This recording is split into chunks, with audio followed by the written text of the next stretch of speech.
Hey everyone, I'm going to show you how to put yourself in a photo multiple times in Photoshop.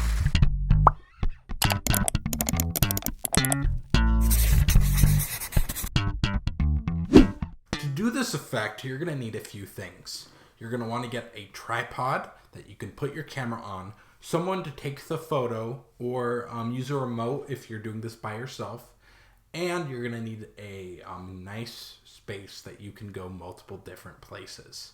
You need to set your camera up in one place. You're not going to be moving it. You need to keep it exactly the same. Make sure that the focus is set so it focuses on everything, not just a specific location, because you're going to be moving around and you don't want to adjust the focus because you need everything to stay the same when we go into editing. Make sure to do it, each photo, do it a couple times. So be in a couple different locations. And what you are going to want to do is make sure that you pre-plan where you're going to go. Don't overlap where you are going to be standing because it's going to make it more difficult when you edit. In this tutorial, I'm going to be doing it 5 times, but you can do it as many or as little as you want. I would recommend don't do it more than 5 right now, just so you can make sure that you understand the technique first, and then you can go crazy and put yourself 100 times. So let's get started. So we are going to load our files into Adobe Photoshop. I already did it because it takes a little bit, but I'm going to walk you through the steps to do it. So what you are going to do is go into File, Scripts, and load files into Stack.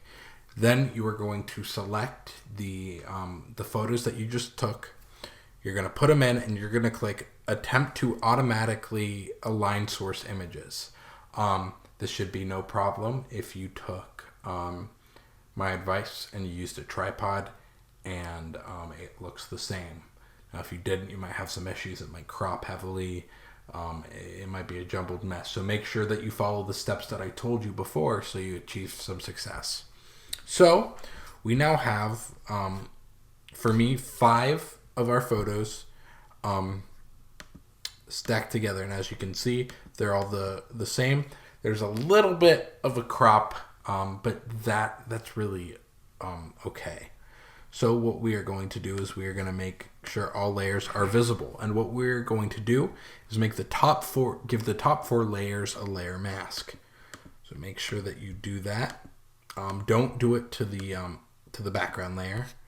And what we're going to do is select our brush and make it black and go into the top layer, and on that layer mask just brush around the subject. I would recommend having a soft brush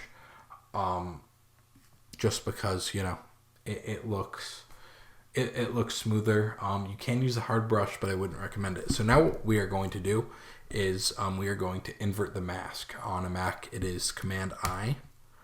And see, now we have 2 people. And we're going to do the same thing. We're going to go into the next layer. And now we are going to clear out the new subject. Let's see how easy this is. Now, if you have some shadows, that might get a little tricky, but so you can mask those out as well. But really, it's a fairly easy process. So now we're going to do Command I again. And we are going to repeat this process once again. See how it even reveals some of the background? All right. So then we have the final one. You got that? Now we have it. So now what we can do is, if we are happy with that, you can select all of our layers, merge layers, and then we can crop in so that we don't have any of that transparency showing.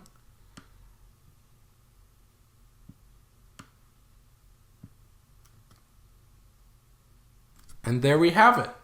I hope you enjoyed this video. It is a lot of fun. It makes some really cool effect, and it's really easy to do.